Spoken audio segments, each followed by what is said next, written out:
ఆ సందర్భంగా కొంతమంది మిత్రులు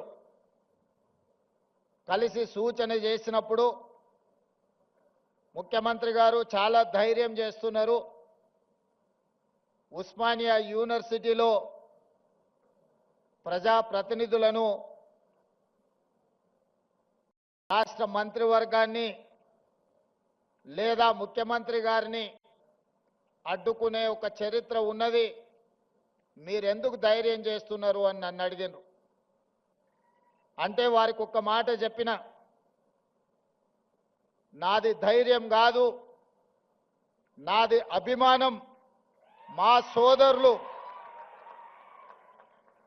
మా తమ్ముళ్ళు, మా చెల్లెండ్లు తెలంగాణ భవిష్యత్తుకు పునాదులు వేసే మా యువమిత్రులు ఉన్న ఉస్మానియా యూనివర్సిటీ ఆర్ట్స్ కళాశాల దగ్గరికి వెళ్ళడానికి ధైర్యం కాదు కావాల్సింది, అభిమానం కావాలి.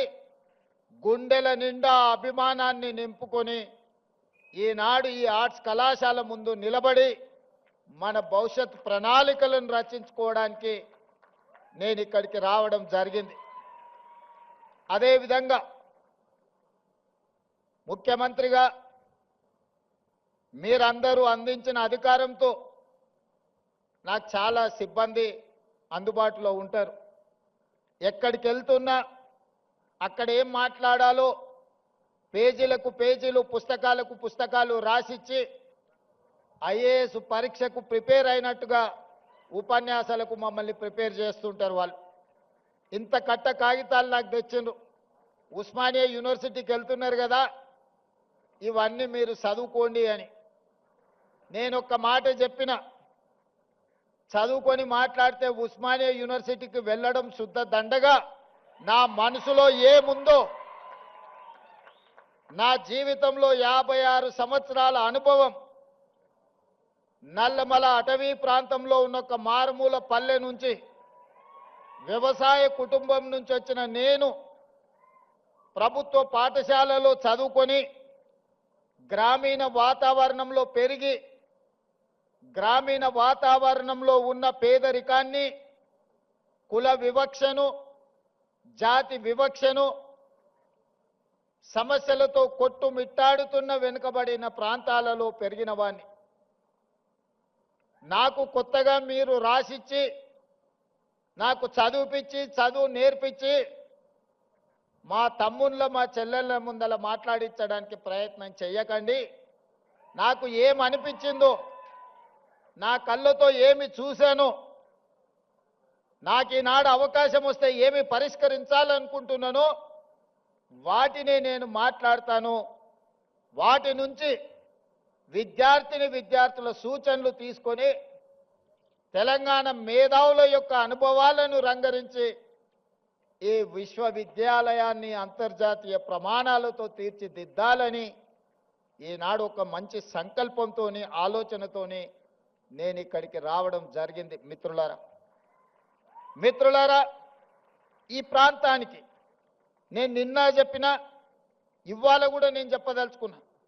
గ్లోబల్ సమ్మిట్ వేదిక మీద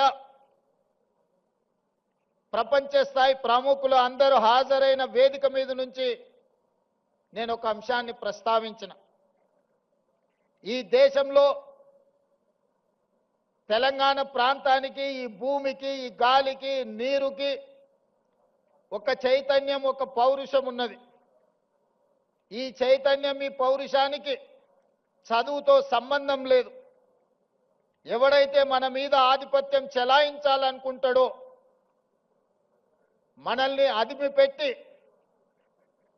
మన మీద తన ఆధిపత్యాన్ని నిరూపించాలని అనుకుంటాడో అప్పుడు పోరాటం పుట్టుకొస్తుంది తెలంగాణ గడ్డ మీద నుంచి అని నేను చెప్పా. ఆనాడు దండకారణ్యంలో పుట్టిన కొమరం భీముడు పీజీలు, పిహెచ్డీలు చదవలేదు. సామాన్యుల గుండె చప్పుడుని అర్థం చేసుకున్నాడు. కొమరం భీముడు ఆనాడు జల్ జమీన్ జంగల్ అనే ఒక నినాదాన్ని ఆనాటి పాలకుల మీద, ఆధిపత్యం చెలాయించిన వాళ్ళ మీద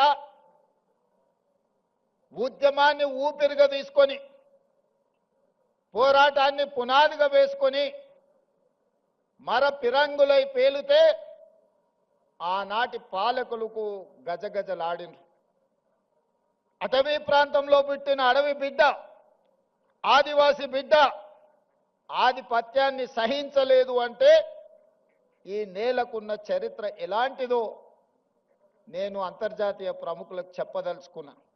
ఆ తర్వాత నిజాములు, రజాకర్లు ఈ ప్రాంతం మీద ఆధిపత్యం చెలాయించడమే కాకుండా వారి రాచరికాన్ని నిలుపుకోవడానికి రాక్షస కృత్యాలకు పాల్పడుతూ ఈ తెలంగాణ ప్రజల మీద దాష్టికాన్ని ప్రదర్శించారు.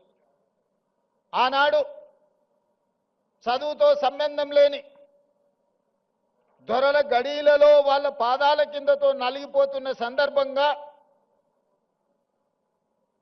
రైతులంతా ఏకమై సాయుధ రైతాంగ పోరాటాన్ని నిర్మించి భూమి కోసం, భుక్తి కోసం, విముక్తి కోసం ఆకాశమంత ఎత్తున ఉద్యమాన్ని చేపట్టిన చాకలి ఐలమ్మ, దొడ్డి కొమరయ్య ఇలాంటి పోరాట యోధులు మనుల కోసమో, మాణిక్యాల కోసమో, మక్తాల కోసమో, జమీన్ల కోసమో, జాగీర్దార్ భూముల కోసమో కొట్లాడాలి.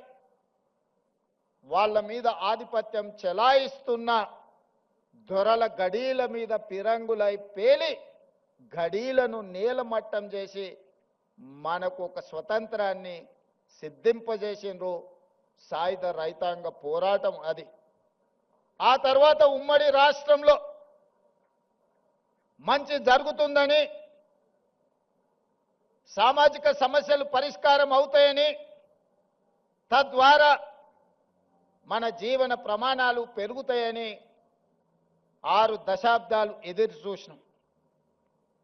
ఆశించిన ఆకాంక్షలు, మన ఆలోచనలు నీరు గారిపోవడంతో ఇక పోరాటమే ఊపిరిగా, ఈ పోరాటం ద్వారా అయినా మన సమస్యలు శాశ్వతంగా పరిష్కారం కావాలి, ఇక దానికోసం నడుము బిగించాలని ఉస్మానియా కాకతీయ యూనివర్సిటీల విద్యార్థులు నడుము బిగించారు.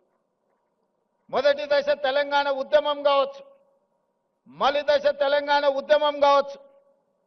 మొట్టమొదట దండకారణ్యంలో ఒక విప్లవం పుట్టే రెండవసారి నల్గొండ లాంటి జిల్లాలలో, గ్రామాలలో భూమి కోసం, భుక్తి కోసం, విముక్తి కోసం పోరాటాలు పుట్టినాయి.